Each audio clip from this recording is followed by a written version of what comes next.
Assalamualaikum warahmatullahi wabarakatuh. Bagaimana anak-anakku sekalian pagi hari ini? Keadaan sehat semuanya? Alhamdulillah. Pak Guru, Bu Guru sekaryawan MTSI 1 Majenang, saudara Nusan Alfred, amin ya rabbal alamin. Oke, untuk pertemuan kali ini Pak Guru akan membahas bab yang ketiga. Oh ya, sebelumnya kita mulai dengan bacaan bismillah bersama-sama. Bismillahirrahmanirrahim. Raditu billahi rabba wa bil islami dina wa bi muhammadin nabiyya wa rasula rabbi zidni ilma wa rizukni fahma amin. Oke anak-anakku sekalian, kelas 2 atau kelas 8 negeri 1 Cilacap sudah siap untuk melanjutkan materi yang berikutnya, yaitu bab ketiga tentang akhlak terpuji atau sifat terpuji.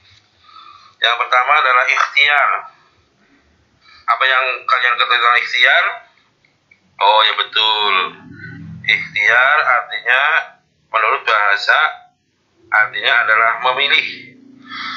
Menurut istilah, ikhtiar adalah usaha sungguh-sungguh orang hamba untuk memperoleh apa yang dia kehendaki. Jadi usahanya sungguh-sungguh, itu nama ikhtiar, untuk memperoleh apa yang dia kehendaki. Dalam kata lain, ikhtiar adalah berusaha untuk mencapai apa yang diinginkan. Apa yang diinginkan, tidak berdiam diri dan berpangku tangan, apalagi lari dari kenyataan. Itu namanya ikhtiar. Tidak berdiam diri, ada usaha, tidak berpangku tangan, apalagi lari dari kenyataan. Apa dalilnya Pak? Ada. Pertama, surat Ar-Ra'd ayat 11. Silakan kalian buka sendiri, dipelajari dalam Quran, juga dibuka terjemahnya biar lebih jelas. Kemudian yang kedua adalah surat Al-Jumu'ah. Surat Jumu'ah ayat 10. Kalian bisa juga disimak dalam Al-Quran dan biar lebih jelas dilihat terjemahnya. Itu ada ikhtiar atau usaha. Bagaimana bentuk contohnya orang yang selalu berikhtiar? Selalu, yaitu satu, bekerja keras, tidak menggantungkan hidupnya pada orang lain. Yang kedua, rajin belajar, walaupun tidak ada tugas dari ibu guru, harus rajin belajar, itu namanya ikhtiar. Memiliki sifat perwira, ya, tidak tidak manja. Yang keempat, semangat dalam melakukan pekerjaannya, belajar harus giat, tidak boleh bermalas-malasan. Yang kelima, tidak perlu putus asa dalam menghadapi masalah. Ya, setiap orang pasti ada masalah, tapi tidak boleh dihadapi dengan putus asa. Kemudian bagaimana cara membiasakan diri untuk selalu ikhtiar? Satu, giat dalam bersemangat dalam berusaha. Jangan selalu malas, harus giat, semangat dalam berusaha, dalam belajar. Yang kedua, tekun dalam melaksanakan tugas. Yang ketiga, pandai memanfaatkan waktu. Jangan nunggu nanti, akhirnya waktunya habis. Harus pandai-pandai memanfaatkan waktu. Yang keempat, tidak mudah putus asa. Ya, satu kali tidak berhasil langsung tidak mau lagi, berusaha lagi. Yang kelima, jeli melihat peluang. Kalau ada peluang yang bagus, belajar yang bagus lebih baik, ya kita utamakan yang lebih baik. Yang keenam ada kreatif, harus punya rasa kreatif, tidak monoton satu cara tok. Belajar sendiri tidak mampu, ya dengan temannya. Kemudian yang keempat adalah bagaimana manfaat orang yang ikhtiar. Satu, menghilangkan rasa malas, rasa murung, rasa keluh kesah. Itu kalau rajin ikhtiar, malasnya hilang. Yang kedua, menumbuhkan harapan baru. Harus punya harapan. Masa anak sekolah nggak punya cita-cita, tidak punya harapan? Jangan seperti itu ya. Yang ketiga, adanya kepuasan batin dari apa yang dihasilkan oleh keringat sendiri, dengan keringat sendiri, itu hasilnya puas hatinya, kepuasan hati lebih puas daripada istilahnya menggantungkan sama orang lain. Yang keempat, terhormat dalam pandangan Allah dan pandangan manusia. Orang yang ikhtiar, usaha sendiri itu lebih baik dibanding minta-minta. Contohnya belajar, nilai kamu 5 itu lebih baik daripada nilai 8, tapi kamu nyontok. Ya, nyontek nggak benar. Tidak ada ikhtiar sama sekali. Yang kelima, menumbuhkan dan meningkatkan keimanan baik pada Allah dan lain sebagainya. Karena apa? Yakin bahwa usaha kita pasti ada hasilnya. Yang keenam, menumbuhkan rasa percaya diri, pede, saya harus mampu, harus tahu, harus bisa dan sebagainya. Itu dengan ikhtiar harus bisa. Walaupun tidak bisa gagal, itu merupakan pengalaman, harus dicoba dengan cara yang lain. 7, memiliki keyakinan bahwa Allah pasti akan menolong hambanya. Nah ini usaha kita tidak sia-sia kalau kita yakin bahwa Allah pasti akan membantunya. Itu namanya ikhtiar atau usaha. Kemudian yang kedua, tawakal. Apa tawakal itu? Ya, berasal dari bahasa Arab yang berarti menyerahkan atau mempercayakan atau mewakilkan urusan pada orang lain. Tawakal, menyerahkan, mempercayakan atau mewakilkan urusan pada orang lain.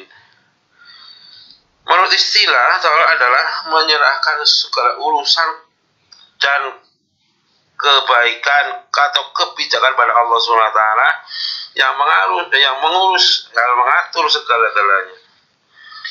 Paham?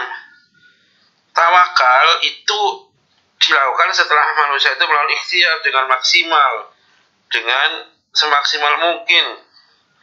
Tidak boleh baru apa-apa tawakal, itu nggak benar. Harus ada usaha dulu. Apa dalilnya Pak? Ada. Yang pertama, surat Al-Maidah ayat 23. Yang kedua, surat Ali Imran ayat 159. Silakan kalian cek sendiri, kalian buka sendiri apa ayat-ayat itu sesuai dengan judulnya, itu tawakal, pasrah atau menyerahkan diri. Yang kedua, perilakunya. Bagaimana orang yang perilaku selalu tawakal? 1, mengingatkan keyakinan, meningkatkan keyakinan dan keimanan kepada Allah. Ya, maaf, aku ulangi, itu adalah manfaat dari orang yang tawakal. 1, meningkatkan keyakinan dan keimanan kita kepada Allah. Yang kedua, memperoleh ketenangan dan ketenangan jiwa. Yang ketiga, mengurangi beban pikiran. Yang keempat, mengurangi kejahatan dan tindak kriminal. Yang kelima, memperoleh keteguhan hati. Dan yang terakhir, nomor 6 adalah menyadarkan bahwa dirinya lemah dan mengakui kuasa Allah Subhanahu wa Ta'ala. Paham? Selanjutnya adalah syukur.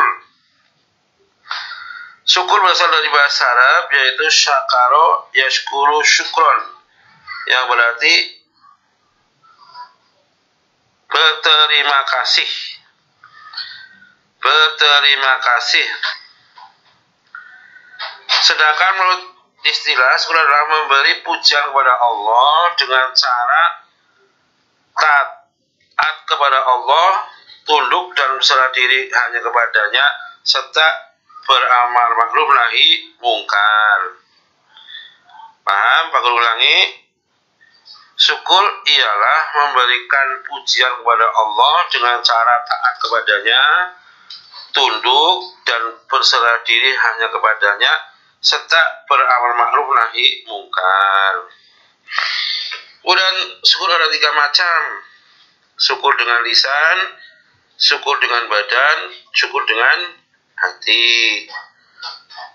Syukur dengan lisan bagaimana? yaitu mengakui segala kenikmatan yang telah diberikan Allah dengan mengucapkan lafal alhamdulillah. Kemudian syukur dengan badan atau dengan perbuatan, yaitu bersikap selalu taat kepada Allah dan meninggalkan segala larangan-larangannya, sholatnya, puasa dan sebagainya. Itu termasuk bentuk syukur. Yang ketiga, bersyukur dengan hati, yaitu mengosongkan hati di hadapan Allah dengan cara konsisten menjaga zikir akan keagungan dan kebesaran Allah Subhanahu wa Ta'ala. Apa ada dalilnya Pak? Ya mau bersyukur, banyak.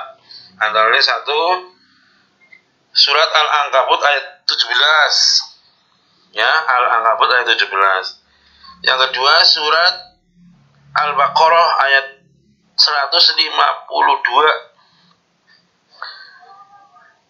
Yang ketiga, surat An-Nahl ayat 114. Lalu bagaimana ciri-ciri orang yang bersyukur?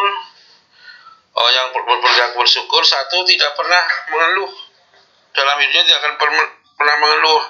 Kalaupun nikmatnya disyukuri. Dua, selalu mengucap alhamdulillah bila mendapatkan nikmat, betapapun kecilnya nikmat itu. Yang ketiga, mau membagi kebahagiaan pada orang lain. Yang keempat, selalu bersyukur atas nikmat dan karunia yang telah diberikan Allah Subhanahu wa Ta'ala. Lalu apa manfaatnya? Manfaatnya satu, mendapat jaminan tambah nikmat dari Allah. Yang kedua, mendapat ridho Allah. Yang ketiga, terhindar dari sifat tamak, rakus, ya, yang akan menjerumuskan kepada sifat kufur. Na'udzubillah min dzalik. Yang keempat, memperoleh kepuasan batin karena dapat mentaati salah satu kewajiban hambanya kepada Allah Subhanahu wa Ta'ala. Oke, anak-anakku sekalian, mungkin itu dulu yang bisa saya sampaikan. Mudah-mudahan bermanfaat. Ya, kita akhir dengan baca alhamdulillah. Alhamdulillahirabbil alamin. Selamat belajar, semua sukses, semua berhasil, yang soleh-soleh, amin ya rabbal alamin.